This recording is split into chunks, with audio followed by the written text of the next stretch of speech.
Viewers, welcome back to Sala learning. It's me Sreebhama SB. അപ്പൊ മക്കളെ, നിങ്ങൾ എല്ലാവരും അടിപൊളിയായിട്ട് ഓണവും കാര്യങ്ങളൊക്കെ ആഘോഷിച്ചൊക്കെ കഴിഞ്ഞു. നീ വീണ്ടും പഠനത്തിലോട്ട് തിരിച്ചു പോയിട്ടുണ്ടല്ലേ? അടിപൊളിയായിട്ട് പഠിക്കാനും കാര്യങ്ങളൊക്കെ തുടങ്ങിയില്ലേ? അപ്പൊ ഇനി നമ്മുടെ USS എന്ന് പറയുന്ന നിങ്ങളുടെ ഡ്രീംസ് എത്താനുള്ള സമയമായിട്ടാണ് അല്ലേ? വളരെ കുറച്ച് ദിവസങ്ങളും കുറച്ച് മാസങ്ങളും മാത്രമാണ് നിങ്ങളുടെ മുമ്പിലുള്ളത്. സോ അടിപൊളിയായിട്ട് USS എക്സാം എന്ന് പറയുന്ന ആ ഒരു ഡ്രീം നമുക്ക് അച്ചീവ് ചെയ്യണമെന്നുണ്ടെങ്കിൽ ഇപ്പൊ മുതലേ നമ്മൾ എന്ത് ചെയ്യണം? കുഞ്ഞായിട്ട് സ്റ്റാർട്ട് ചെയ്യേണ്ടതായിട്ടുണ്ട്. സോ ഇന്ന് മിസ് വന്നിട്ടുള്ളത് നിങ്ങൾക്ക് വളരെ യൂസ്ഫുൾ ആകാൻ പോകുന്ന കുറച്ച് ക്വസ്റ്റ്യൻസുകളുമായിട്ടാണ്. USSന് ഏറ്റവും ഇമ്പോർട്ടന്റ് ആയിട്ട് പഠിക്കേണ്ട കുറച്ച് ക്വസ്റ്റ്യൻസ് ആണ്. നമുക്ക് നോക്കാം അല്ലെ ഏതൊക്കെ ക്വസ്റ്റ്യൻസ് ആണെന്ന് നോക്കാം. ഫസ്റ്റ് ക്വസ്റ്റ്യൻ ഇതാണ്: അസ്കോർബിക് ആസിഡ് കാണപ്പെടുന്നത് ഏതിൽ നിന്നാണ് ക്വസ്റ്റ്യൻ വന്നിട്ടുള്ളത്. Ascorbic acid present in apple ആണോ, ഗൂസ്ബെറി ആണോ, മാംഗോ ആണോ, ഓൾ ഓഫ് ദീസ് എബോ എന്നാണ് ക്വസ്റ്റ്യൻ. അസ്കോർബിക് ആസിഡ് എന്ന് പറയുമ്പോൾ ഏതിലാണ് മക്കളെ വരുന്നത്? അതിന്റെ ആൻസർ വരുന്നത് നെല്ലിക്കയാണ് കേട്ടോ. നെല്ലിക്ക അഥവാ നമ്മൾ ഗൂസ്ബെറി എന്ന് പറയും. എന്താണ് മക്കളെ നെല്ലിക്ക? ഈ നെല്ലിക്ക കഴിക്കുന്നത് ഭയങ്കര നല്ലതാന്ന് നമ്മൾ പറയല്ലേ, നമ്മുടെ കണ്ണിനൊക്കെ നല്ലതാണെന്നൊക്കെ ഇപ്പോഴും പറയാറുണ്ട്. സോ വിറ്റാമിൻ സി ഒരുപാട് അടങ്ങിയിട്ടുള്ള സാധനമാണ് ഈ നെല്ലിക്ക എന്ന് പറയുന്നത്. അതുപോലെ അതിനകത്തുള്ള ആസിഡ് ആണ് അസ്കോർബിക് ആസിഡ്. കാരണം ഈ നെല്ലിക്ക കഴിച്ചു കഴിഞ്ഞാൽ നമുക്കൊരു ചവർപ്പ് ഫീൽ ചെയ്യില്ലേ, ഒരു ഇങ്ങനെ ഒരു ഫീൽ നമുക്ക് വരില്ലേ? റീസൺ എന്ന് പറയുന്നത് അതിനകത്തുള്ള ആസിഡ് കണ്ടന്റ് ആണ്. അസ്കോർബിക് ആസിഡ് ആണ് അതിനകത്ത് ഉള്ളത്. അതുകൊണ്ടാണ് ഇതിന് പുളി രുചിയുള്ളത്. ആസിഡ് എന്ന് പറയുമ്പോൾ നിങ്ങൾ മനസ്സിലാലോചിക്കുക, പുളി രുചിയാണ് ഉണ്ടാവുക കേട്ടോ. ഏത് ആസിഡ് എടുത്തോ എല്ലാം എന്താണ്? പുളി രുചിയാണ്. റെഡി? അപ്പൊ you have learn that gooseberries have rich in vitamin C. Vitamin C is ascorbic acid ആണ് വിറ്റാമിൻ സി എന്ന് പറയുന്നത്. അതേപോലെ സോട്ട് ടേസ്റ്റ് വരാനുള്ള റീസൺ, ഗൂസ്ബെറിയിൽ സോട്ട് ടേസ്റ്റ് വരാനുള്ള റീസൺ എന്ന് പറയുന്നതും ഈ അസ്കോർബിക് ആസിഡ് ആണെന്ന് പറയാൻ പറ്റുന്നു.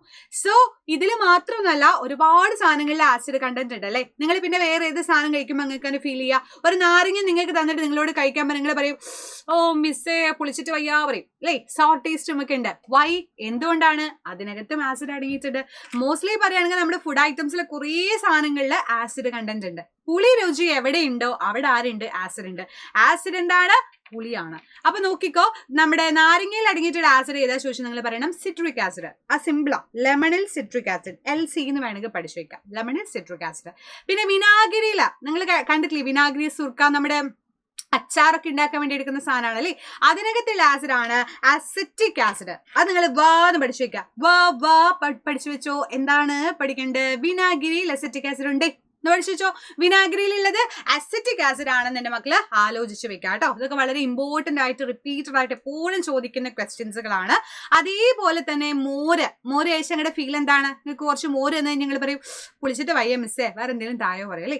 അപ്പൊ എന്തുകൊണ്ടാണ് പുളി രുചി ഉണ്ടാവുന്നത്? ഈ ബട്ടർ അല്ലെങ്കിൽ കേർഡ്, ബട്ടർ മിൽക്ക് അല്ലെങ്കിൽ കേർഡിനകത്തൊക്കെ ഉള്ളത് ലാക്റ്റിക് ആസിഡ് ആണ്. മിൽക്കിലും ഉള്ളതും ലാക്റ്റിക് ആസിഡ് ആണ് കേട്ടോ.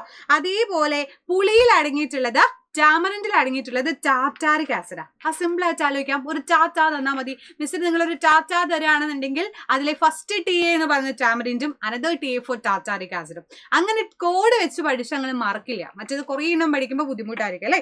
സോ മോരക്കേട് ലാക്റ്റിക് ആസിഡ്, വിനാഗിരിയിൽ വായോ എന്ന് പറയുന്ന ആരാണ്? അസറ്റിക് ആസിഡ് ആയതുകൊണ്ടാണ്. നാരങ്ങൽ സിട്രിക് ആസിഡ് LC എന്ന് പഠിച്ചു വെക്കാം. വാളംപുള്ളിയിൽ ടാറ്റാറിക് ആസിഡ് നമ്മൾ ടാറ്റാ എന്ന് പഠിച്ചു വെച്ചിട്ടുണ്ട്. ആപ്പിളിലെ മാലിക് ആസിഡ്, മാലിക് ആപ്പിൾ കടിച്ചു തിന്നുന്നു എന്ന് മനസ്സിലാലോചിക്കാം കേട്ടോ. ആൻഡ് തക്കാളിയിൽ അടങ്ങിയിട്ടുള്ളത് നെല്ലിക്കയിൽ അടങ്ങിയിട്ടുള്ള അസ്കോർബിക് ആസിഡ്, തക്കാളിയിൽ ഉള്ളത് ഓക്സാലിക് ആസിഡ്. അത് നിങ്ങൾ എന്ന് പഠിച്ചു വെച്ചാൽ മതി. ഞാൻ പറയില്ല ഇപ്പോഴും, ഇപ്പൊ ഞാൻ തന്നെ പലപ്പോഴും പറയണ്ട് പഠിക്കണം കേട്ടോ, സെറ്റ് ആക്കണം കേട്ടോ, റെഡി ആക്കണം കേട്ടോ, ഒരുമാതിരി എന്ന് ആലോചിക്കുക. അപ്പൊ T for tomato, O for oxalic acid എന്ന് പഠിച്ചു വെക്കുക. അങ്ങനെ എപ്പോഴും എക്സാമിന് ചോദിക്കുന്ന ഒരു ക്വസ്റ്റ്യൻ ആണത്. ഏതും ചോദിക്കാം, ഇന്നതെന്നില്ല, എല്ലാം പഠിക്കാം. ഇനിയോ, വ്യത്യസ്ത മണ്ഡലങ്ങളുടെ pH തന്നിരിക്കുന്നു. ഏതിലാണ് കുമ്മായം ചേർക്കേണ്ടത്? The pH value of different soil samples are given in which should be lime added. Lime be added ആണ്. 7 ആണോ 5 ആണോ 9 ആണോ 8 ആണോ എന്നാണ് ക്വസ്റ്റ്യൻ വന്നിട്ടുള്ളത്. ആൻസർ എന്ന് പറയുന്നത് 5 ആണ്. എന്തുകൊണ്ടാണ് മക്കളെ കുമ്മായം ചേർക്കുക എന്ന് പറയാനുള്ള റീസൺ എന്താണ്? നമുക്കറിയാം pH വാല്യൂ എന്ന് പറയുന്ന ഒരു സാധനം ഉണ്ട് അല്ലെ? നമ്മൾ ഏതൊരു സാധനം എടുത്താലും അതിലെ pH എത്രയാണെന്ന് നോക്കണമെന്നുണ്ടെങ്കിൽ pH സ്കെയിൽ നോക്കണം. അതിൽ ന്യൂട്രൽ ആയിട്ട് നിൽക്കുന്നവന്മാരുണ്ട്. 7 എന്ന് പറയുന്ന വാല്യൂ ആണ് ന്യൂട്രൽ. ഞാൻ ഇങ്ങനെ നടുവിൽ ഇങ്ങനെ നിൽക്കുകയാണെങ്കിൽ ഞാൻ 7 ആണ്, ന്യൂട്രലാ. വെള്ളമൊക്കെ കുടിച്ചു കഴിഞ്ഞാൽ നിങ്ങൾക്ക് ആസിഡിന്റെ ടേസ്റ്റോ ബേസിന്റെ ടേസ്റ്റോ എന്തെങ്കിലും ഉണ്ടോടാ? ഉപ്പ് വെള്ളം അല്ലേ കുടിച്ചു കഴിഞ്ഞാൽ എന്തെങ്കിലും ഫീൽ ഉണ്ടോ? ഇല്ല. കാരണം ഉപ്പ് അതേപോലെ തന്നെ വെള്ളമൊക്കെ പറയുന്നത് ന്യൂട്രൽ ആണ്, നിർവീര്യമാണ്, ഒരു വികാരമില്ല. ഞാൻ ഇങ്ങനെ നിൽക്കും. ഇനിയോ ഇങ്ങോട്ടേക്ക് പോയി കഴിഞ്ഞാൽ അതിന്റെ താഴത്തോട്ട് പോയാൽ വിളിച്ചിട്ട് വല്ല പറയും. കാര്യം എന്താണ്? ആസിഡ് കണ്ടന്റ് ആണ്. 1 to 7 വരെ ഏകദേശം എന്താണ്? അസിഡിക് ആണ്. അപ്പൊ പുളി രുചിയാണ് എന്ന് ആലോചിക്കാം. അപ്പൊ നിങ്ങൾക്ക് ഒരു പുളി തന്നാലോ ഒരു തക്കാളി തന്നാലോ ഒക്കെ നിങ്ങൾക്ക് ആലോചിക്കാം അതിന്റെ pH ഏകദേശം 7 താഴെ ആയിരിക്കും എന്ന് ആലോചിക്കാം. ഇനി 7 മുകളിലോട്ട് പോവാണെങ്കിലോ ബേസിക് ആണ്. സിമ്പിൾ ആയിട്ട് നിങ്ങൾക്ക് ആലോചിക്കാം. ABCDEFGHIJK നമ്മൾ പഠിക്കുന്നല്ലേ, ഫസ്റ്റ് A അല്ലേ, അപ്പൊ ആദ്യം തന്നെ A എഴുതി വെക്കാം. പിന്നെ നടുവിലുള്ളവനാണ് 7 എന്ന വാല്യൂ, അത് ന്യൂട്രൽ ആണ് നിങ്ങൾ പഠിച്ചു വെക്കുക. പിന്നെ അല്ലേടെ മക്കളെ ഏത് വരുന്നേ? B വരുന്നേ, ബേസ് വരുന്നേ. അപ്പൊ B എന്ന് പഠിച്ചു വെക്കോ. First A, second last B, നടുവിൽ ന്യൂട്രൽ. അങ്ങനെ പഠിച്ചു വെച്ചാൽ മറന്നു പോവില്ല ഏതാണ് ഏതിന്റെ വാല്യൂ ആണെന്ന്. സോ 7 കൂടുതലായാൽ ബേസിക് ക്യാരക്ടർ കാണിക്കുന്നു. അപ്പൊ നമ്മൾ ഈ പറഞ്ഞ പോലെ കുമ്മായം കാര്യങ്ങളൊക്കെ ചേർക്കുന്ന എപ്പോഴാണ്? ഈ പറഞ്ഞ പോലെ കുമ്മായം എന്ന് പറഞ്ഞൊരു ബേസിക് ആയിട്ടുള്ള സാധനമാണ് അല്ലെ. ആസിഡ് കണ്ടന്റ് കൂടുതലാവുന്ന സമയത്ത് അതിനൊന്ന് സെറ്റ് ആക്കാൻ വേണ്ടിയിട്ടാണ് നമ്മൾ കുമ്മായം ചേർക്കുന്നത്. സോ നിറം മാറ്റത്തിലൂടെ ആസിഡിനെയും ബേസിനെയും തിരിച്ചറിയാൻ വേണ്ടി സഹായിക്കുന്നതാണ് ഇൻഡിക്കേറ്റേഴ്സ് അല്ലെങ്കിൽ സൂചകങ്ങൾ. ലിറ്റ്മസ് പേപ്പർ ഒരു സൂചകമാണ്. റെഡി? അപ്പൊ indicators are substance that help to identify the acid and bases by changing their colour. Litmus paper എന്ന് പറയുന്നത് ഒരു ഇൻഡിക്കേറ്റർ ആണ്, സൂചകമാണ്. അപ്പൊ ഞാൻ നിങ്ങൾക്ക് ഒരു സാധനം തന്നാൽ ആസിഡ് ആണോ ബേസ് ആണോ എന്റെ മക്കൾക്ക് അറിയില്ല. അപ്പൊ അതറിയണമെന്നുണ്ടെങ്കിൽ നിങ്ങൾ എന്ത് ചെയ്യണം? ഈ പറഞ്ഞ പോലെ ഇൻഡിക്കേറ്റേഴ്സ് അല്ലെങ്കിൽ സൂചകങ്ങളാണ് ഉപയോഗിക്കേണ്ടത്. റെഡി? അപ്പൊ നമുക്ക് ലാസ്റ്റ് ക്വസ്റ്റ്യൻ നോക്കാം. Which gas is formed when acid react with carbonates? ആസിഡുകൾ കാർബണേറ്റുകളുമായിട്ട് പ്രവർത്തിക്കുമ്പോൾ ഉണ്ടാകുന്ന വാതകം ഏത് എന്നാണ് ക്വസ്റ്റ്യൻ വന്നിട്ടുള്ളത്. അതിന്റെ ആൻസർ ഓപ്ഷൻസ് ഏതൊക്കെയാ? ഓക്സിജൻ ഉണ്ട്, carbon dioxide, hydrogen, nitrogen ഒക്കെ ഉണ്ട്. CM DU ആയിട്ട് ആൻസർ വരുന്നത് കാർബൺ ഡൈ ഓക്സൈഡ് ആണ് കേട്ടോ. ആസിഡുകള് കാർബണേറ്റുകളുമായിട്ട് പ്രവർത്തിച്ചാൽ എന്റെ മക്കൾ ആലോചിക്കുക എന്താ ഉണ്ടാവുക? Carbon dioxide. ഇപ്പൊ എക്സാമ്പിൾ പറഞ്ഞാൽ മാർബിളിന്റെ പീസ് ഒക്കെ നമ്മൾ എടുത്തിട്ടേ ഒരു ആസിഡിൽ കൊണ്ട് ഇട്ടു എന്ന് വിചാരിച്ചോ. എന്തെങ്കിലും ഒരു ആസിഡ്, ഹൈഡ്രോക്ലോറിക് ആസിഡ് എടുത്ത് അതിൽ കുറച്ച് മാർബിളിന്റെ കഷ്ടം ഇട്ടു വിചാരിച്ചോ.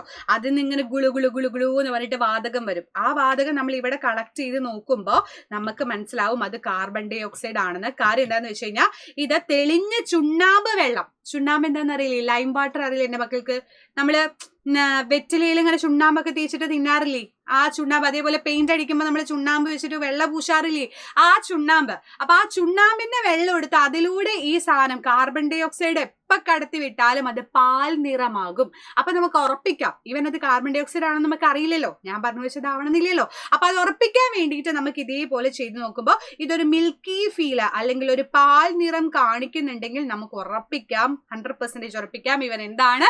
കാർബണേറ്റ് ആണ്. അങ്ങനെ നമുക്ക് എന്ത് ചെയ്യാം? അത് ഈസി ആയിട്ട് ഉറപ്പിക്കാൻ പറ്റും. അപ്പൊ എപ്പോഴും എക്സാമിന് ചോദിക്കുന്ന ക്വസ്റ്റ്യൻസ് ആണ്. അപ്പോൾ ഇത്ര ക്വസ്റ്റ്യൻസ് ഒന്നല്ല, എന്തോരാ നിങ്ങൾക്ക് പഠിക്കുക. USS എന്ന് പറഞ്ഞാൽ അത്രയും ഒരുപാട് മക്കൾ കോമ്പറ്റേറ്റ് ചെയ്ത് എഴുതേണ്ട ഒരു എക്സാം ആണ് അല്ലേ. സോ അതിന് അടിപൊളിയായിട്ട് പഠിക്കണം എന്നുണ്ടെങ്കിൽ നമുക്ക് ബാച്ച് ഉണ്ട്. നിങ്ങൾക്കറിയാം നമ്മുടെ അവഞ്ചേഴ്സ് ബാച്ചിനെ പറ്റിയിട്ട് അടിപൊളിയായിട്ട് നിങ്ങളുടെ ടീച്ചേഴ്സുകളൊക്കെ ഒരുപാട് ക്ലാസ്സുകൾ എടുക്കുന്നതാണ്. അതിൽ നമുക്ക് USSന് വേണ്ടിയിട്ടും ബാച്ചുകളുണ്ട്. സോ ഇപ്പൊ നിങ്ങൾ നമ്മുടെ ബാച്ചിൽ ജോയിൻ ചെയ്യുകയാണെങ്കിൽ 10% ഓഫോട് കൂടിയിട്ട് നിങ്ങൾക്ക് സെറ്റ് ആക്കാൻ പറ്റും. 17-ാം തീയതി വരെ ഓഫർ ഉള്ളൂ കേട്ടോ. കുറച്ച് ദിവസം കൂടി ഉള്ളൂ. അപ്പൊ വേഗം ഓടി പോയിട്ട് ബാച്ചിൽ ജോയിൻ ചെയ്തോ. ജോയിൻ ചെയ്ത് കഴിഞ്ഞാൽ ഒരുപാട് ബെനിഫിറ്റുകൾ ഉണ്ട്. ക്വസ്റ്റ്യൻ പേപ്പേഴ്സും ഇങ്ങനത്തെ കുറെ ക്വസ്റ്റ്യൻസുകളും അതിന്റെ കുറെ ലൈവുകളും കാര്യങ്ങളൊക്കെ എന്റെ മക്കൾക്ക് കിട്ടും. സോ USS എന്ന് പറഞ്ഞ എല്ലാവരെയും ഡ്രീം ആണെന്ന് മിസ്സിന് അറിയാം. അതൊരു ഗിഫ്റ്റഡ് ആയിട്ടുള്ള സ്റ്റുഡൻസിന് മാത്രം കിട്ടുന്ന അത്രയും അടിപൊളിയായിട്ട് നമ്മൾ പഠിക്കേണ്ട ഒരു എക്സാം ആണ്. സോ മിടുക്കറായിട്ട് തന്നെ പ്രിപ്പയർ ചെയ്യണമെങ്കിൽ നമ്മുടെ അവഞ്ചേഴ്സ് ബാച്ചിൽ ജോയിൻ ചെയ്യാം. ജോയിൻ ചെയ്യാൻ വേണ്ടിയിട്ടുള്ള നമ്പേഴ്സും കാര്യങ്ങളൊക്കെ ഓൾറെഡി നമ്മൾ 9995400800 പറയുന്ന നമ്പറിൽ കോൺടാക്ട് ചെയ്താൽ മതി. അപ്പൊ നിങ്ങൾക്ക് നമ്മുടെ യൂട്യൂബിൽ നോക്കിയാൽ കിട്ടും, പ്രോമോസിൽ നോക്കിയാൽ കിട്ടും, മിസ്സിന് താഴെ സ്ക്രോളിൽ നോക്കിയാൽ കിട്ടും. അപ്പോൾ അതിലൊക്കെ നമ്മൾ കൊടുത്തിട്ടുണ്ട്. അപ്പൊ ആ നമ്പറിൽ വിളിച്ചിട്ട് ഇപ്പൊ തന്നെ എന്ത് ചെയ്യുക? നമ്മുടെ ബാച്ചിൽ ജോയിൻ ചെയ്യാം കേട്ടോ. So thank you so much dears. എല്ലാവരും അടിപൊളിയായിട്ടിരിക്കുക, സെറ്റ് ആയിട്ടിരിക്കുക. ഇതുപോലുള്ള ഒരുപാട് ഇൻഫോർമേറ്റീവ് ആയിട്ടുള്ള ക്വസ്റ്റ്യൻസുകളായിട്ട് ഇനിയും മിസ് വരും. അതുവരേക്കും ബൈ ബൈ. Serious by.